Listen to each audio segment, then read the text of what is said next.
We are fortunate to have with us today Daron Roberts. He is the founding director of the Center for Sports, Leadership, and Innovation at the University of Texas.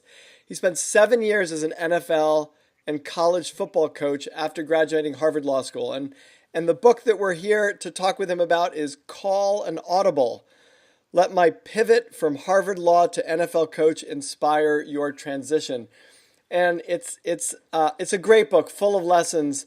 And what's going to be very interesting is to see, especially how he moved from Harvard Law to the NFL, how he approached it, the kinds of things that he learned, the kinds of things that can teach us in terms of leading and pivoting in the moment, moving from an idea or a dream to achieving something, either ourselves or through our organizations. So we are lucky enough to have Daron with us. Daron, welcome to the Bregman Leadership Podcast.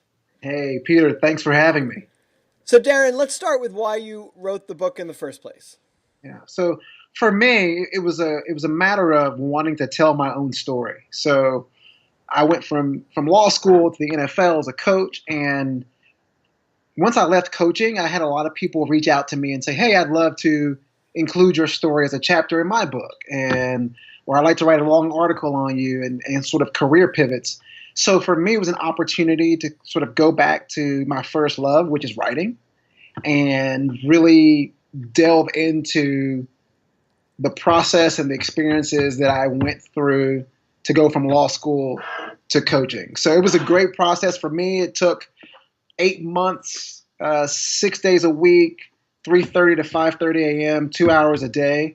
But I made the commitment about a year ago to really buckle down because I had, like a lot of people probably do, so many Google documents and manuscripts, chapters and endings. And so just had to buckle down and do it. And so I'm glad that I've been able to put this out into the world and that people are finding it, of value. And just to be clear, so you were writing the book from 3:30 a.m. to 5:30 a.m. So that's me. So I have, my wife and I, we have 5 kids. So the spare time is at an all-time, minimum in our family. And I have a mild sleeping disorder, and so I'm up at 3:15. So I decided, I usually work out at around 5, do that for an hour, come back, and then I take the kids to school. And I said, there's a great 24-hour coffee shop about a mile away from our home. And I told my wife, I'm going to block off 2 hours a day. I don't want to interfere with anything going on at home, so I'm going to do that in the morning. And 3:30 to 5:30, same coffee shop, same seat, same coffee and blueberry muffin. And I intentionally disabled the Wi-Fi and just wrote for 2 hours and did that for 8 months. And how much sleep do you get a night? I'm just curious. I'm about 4.5 to 5. Uh-huh. And I can function well off of 4.5 to 5. So right. that's where I am. Our kids are from 7 down to 5 months. So I can help my wife out too because I'm already up. So, I'll do a little bit of the burping and all that good stuff. But I usually average about 4.5 to 5. Right. Wow. Okay, so I'm curious about something that you've already mentioned and that you obviously talk about in the book about your pivot from Harvard Law. And I think there's a lot of people who either can think about changes in their lives or think about new directions of their businesses or teams. And it's scary. It's scary because you're stepping, every organization faces, if they're lucky, faces a choice sometimes around, they've got this cash cow and that they need to take a risk on a new product, or they, or you just sort of see something changing in yourself or in your organization and you need to pivot. And yet I think that's very scary. It's very scary to move from a route in which you are already successful to making a choice that, certainly many in society might question and you might question yourself. Tell us a little bit about how you make that kind of a choice and some of the struggle or challenge that you faced in making those kinds of decisions to leave Harvard Law and go to the NFL. Yeah, this issue of risk is something that I'm actually putting together a research team here at UT, and we're going to start looking at a little more intentionally. I think that first, I'm the son of a Baptist minister. My dad would take me with him to weddings and funerals when I was very young. I'd watch him, preside over funerals was one of the sort of the images that really stuck out for me. And so I've had this very real sense of mortality from an early age. And for me, I have been very wary of putting things into the present or the future tense. Hmm. So I'll do this after retirement or I'll do this in 20 years. Um, I just felt like I don't know if that's a given, and so I'm going to do it now. So I think one thing to really think about in terms of when we're looking at risk is to sort of shift that time scale and to say, okay, more than likely you've been putting something off for successive years or months. At some point, you have to just hit the go button. Also, too, I think we tend to sort of inflate the no or the rejection or the bad experience. And so I've really been focused on saying, first of all, the answer is no before I ask. So I'm at least going to go from, an expected output of 100% no to a 50% yes. And then two, I just think life's more interesting when we put ourselves in really challenging situations. One thing I always tell my kids is, stay in the deep end of the pool. And they're learning how to swim now, which is sort of my metaphor for, if you find yourself in a place where you feel like you are at the top of the heap, then get out of there. I mean, you need to be the first person to get out of there, find new friends, find new environments. And so it's tough. I was at Harvard Law and people were going to work for Scalia and the White House, right, and State Department and big firms. But for me, Harvard Law meant that I could take a gamble. And I think a lot of my classmates saw Harvard Law as a confining tool, that they had to go into law. But I thought that's why I wanted to go there. And, I was waitlisted 4 years in a row. So I really wanted to get in, but that was because I wanted the flexibility.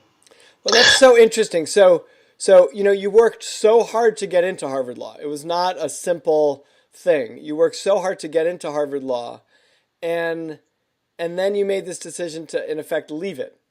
Yes. And Yeah, yeah, yeah, it's good. Yeah. yeah, so I mean, I think you know, that's a hard pivot for people to make. And Yeah. and it's true that you could sort of say, I hear what you're saying when you say, I don't want to leave for tomorrow what I could do today, and life is, risky in and of itself. But still, to work so hard for something, to get there and then decide, the future that I worked so hard for is not the one that I actually want, Yeah. takes a tremendous amount of courage. And I'm curious what you can share about how not the simplicity of it, the challenge of it, right? How you well up the courage to make that kind of a choice, and what you could offer to people who are in similar situations where they're in a situation that's good enough, that Yes. that has a lot of promise, and yet there's this inkling of something else, and what advice you can give them, and Yes. kind of draw from Yeah. your own experience. Yeah. I think a couple of things. The dean at the time was Elena Kagan, who's now in the Supreme Court. I talked with her, and she said, the last thing that you will find on your diploma when I hand it to you will be an expiration date, right? So legal problems aren't going anywhere. I think this speaks to the point of, is the opportunity that you're looking at a rare one? So for me, I wrote 32 letters. I wrote letters to every NFL team. I received 31 rejections, and the Kansas City Chiefs were the only team that said yes. Hmm. The opportunity to even be a training camp intern, and mind you, Peter, no college, obviously no NFL playing experience. The opportunity to enter the NFL coaching ranks, even at the lowest level, was something rare, as opposed to being the thousandth associate at insert law firm here. So I think really dissecting as someone who's looking at an opportunity, is this a rare moment? If it's rare, like, can I really replicate this experience in the future? If the answer is probably not, I think you should lean toward the yes column. That's one piece. Right. But let me challenge you, Daron, on that too, because it wasn't an opportunity that just happened. It's an opportunity you sought after. You had to write 32 letters. So Yes. it was an opportunity that you created. Now, yes, luck is involved, and yes, you had a receptive ear in 1 out of 32. But you made you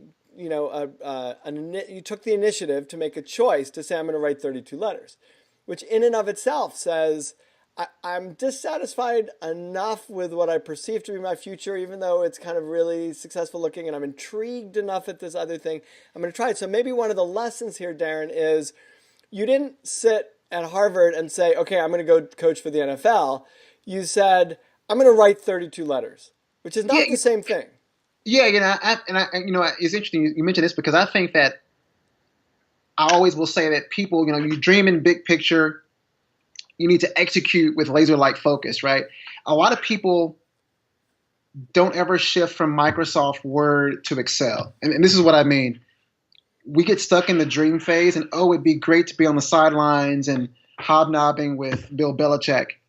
But for me, more importantly, I needed to open up an Excel file, get the mailing address for every NFL team, go to every NFL website, look at the bios of every coach, find some connection, write the cover letter, craft the first sentence to sort of tweak it for the coach, buy the envelopes like that. You have to be very intentional about it and say, I'm sending 6 letters to the AFC West and half of the AFC East on November the 1st. And that's where I think people miss the boat, is that they get stuck in the TV viewing phase, and they don't move from Microsoft Word to let's get into Excel and really plan this thing out and be deliberate. Right. And I think that's listen, I coach, I teach 300 students a year at the University of Texas. I'm coaching NFL players who've left the league and they're trying to transition back in. I coach executives at companies. There's always this difficulty in going from this big idea to the implementation phase. And that's where I think I've really tried to focus, most of my efforts. And it sounds like one of the important things here too is that you didn't actually commit to coach in the NFL, even if you got 10 responses that said yes, that you committed to write the letters, that there's something, I actually applied to law school and I wasn't sure that I wanted to go to law school. And once I got in, I made the decision I don't want to go to law school. And but I wasn't making, when I was applying, I wasn't making a decision to go to law school. I was interested and engaged enough to want to go the next step. But that didn't necessarily commit me to saying, I'm going to follow through and go to law school if I get in. And one of the things that I'm hearing you say is that, in your case, you took that 30-second letter and you pursued it and you went to coach. But you weren't making this huge pivot in your life at the point at which you wrote the letters. You were committing enough to reach out and explore to the next stage. Yeah, the mind is a wandering tool, and oftentimes people will get stuck in well, if I get the job, then they're going to put me with the wide receivers, and I don't know anything about receivers, and we start to create these scenarios that more than likely won't come to fruition. And I always tell people, you can't vet the opportunity on the front end, right? At least put it out there. No one's going to break down my door and say, you better report for the Chiefs tomorrow if they offer the position to me, right? Right. But they're also not going to break down my door and say, hey, will you come and work for the Chiefs if I don't write the letter? Right. So I'm a firm believer, Peter, that you just need to give yourself as many options as possible at any given time. Cast wide net, don't be limiting on the front end. Cast a wide net and then make the best decision based on the opportunities that are available to you. Great. Now I want to shoot a bunch of questions at you, Daron, of things that you mentioned in the book, and I'd love to hear some sort of brief answers around them because I think they'll be interesting to people. One is you mentioned that you have been allergic to any suggestion that a person keep a journal, and yet you started to keep one. What was your briefly? What was your experience about that? Why do you think it was important? A couple of things. One, I think it was for me to have a phone in meetings. It would not have gone over well. So I had to really go back to good old paper and pen. And also, it was interesting because I think I was more thoughtful about what I recorded And so I'm a fan now. I mean, that experience changed the way that I look at journaling. I do think it's important for people who want to be more intentional about recording their thoughts. Right. You talk about creating tendency files on your competition, understanding why and when they do what they do. That seems like it could be very, very useful for leaders and organizations. Can you explain more about it? Yeah, I watched NFL games yesterday on Sunday, and coaches, you find in the league that certain coaches, they have tendencies. They'll go for it on fourth down more than other coaches. They're going to kick a field goal more than other coaches. I think aside from the sports context, really looking at who your competitors are, even people in your organization, and saying, okay, can I start to map out how Cindy or Sam will react to a certain set of circumstances? And that helps a leader to really think through, okay, what would my response be if this is what I was, if this is what we see on the other end? It's this great alternative to personality assessments in organizations, but to really be thoughtful and say for your colleagues and for your clients and maybe for competitors, I love this idea of saying, what are their tendencies? What do they tend to do? How do they tend to operate? And I love the word tendency because you're not putting them in a box and you're not saying this is who this person is. I'm noticing a pattern. And what are the patterns that you notice of the people around you? And then how can you use those in order to build stronger relationships, in order to collaborate more effectively, in order to communicate, in a way that gets received? I think it's such an interesting approach, and I can see why it could be very, very useful for people and organizations. Yeah, and I would say this with my coaching clients. I will say, hey, listen, I see you going down this road. It looks like this is the way that you responded in the past. And so you can couch it in nice language so that it comes off as endearing. Let's think about this as an option, whereas you would probably want to lean here. Let's think about this as another option for you. Yes, and I can imagine that you don't even have to tell them what you've observed, but you could integrate it into what you're saying, meaning if you're communicating with someone, what you reflect is that you see them. And people Yes. want to be seen, so you see them and you could, address the communications in a way in which you have a higher likelihood that they will hear you or work effectively with you because you've been able to see something about them that kind of helps you learn what they respond and react to. Yeah, absolutely. Yeah. All right, here's a hard one. You talk about staying even, right? Not getting too high, not dipping too low, not showing your disappointment. It makes a tremendous amount of sense, and it's a great concept. The hard part about it is in practice, right? Which is somebody does something, and how do you not get triggered, and how do you not respond? And I actually, just this morning, I had a situation where I'm trying to think about how to describe this in short, but basically, I was with my wife, and somebody came up to us, and we gave a donation to an organization. Somebody came up to us and spoke entirely to my wife and thanked my wife and completely dismissed me, like didn't even look at me. Now, it's not a big thing, but I found myself triggered. I found myself thinking, why, like I'm very invisible here and, that doesn't feel good. But I noticed that. And the challenge in those situations is not to blow them out of proportion, is not to make a big deal about them, but to stay even. And it's hard to do, right? It's hard to do when you feel something. It's hard to not respond or react to it. So my question to you is not about the concept or the idea, but in practice, how do you do this? It all comes back to breathing. I mean, this is something that's not in the book. I've really embraced breathing and inserting pauses as the two techniques to do this. Because what happens is that the heart rate starts going up, you're upset, and already your mind is thinking through what are the verbal responses. And at that point, I just have to shut myself down and really put myself in timeout and say, I'm going to intentionally breathe, and then I'm going to think about how to respond in a better way. So this is something that, really, be honest with you, in the NFL or coaching, no one was coming and talking to us about breathing. I mean, this was not something that I was good at, but in practice, this is something that I work on with my students. Really stopping, breathing, and thinking through and pausing does a lot to sort of quell that storm. That's great. And I don't know if you know, but I wrote a book called 4 Seconds, which Mm, is all about that pause, right? It's yeah. all about that breath and that pause. So that feels really important.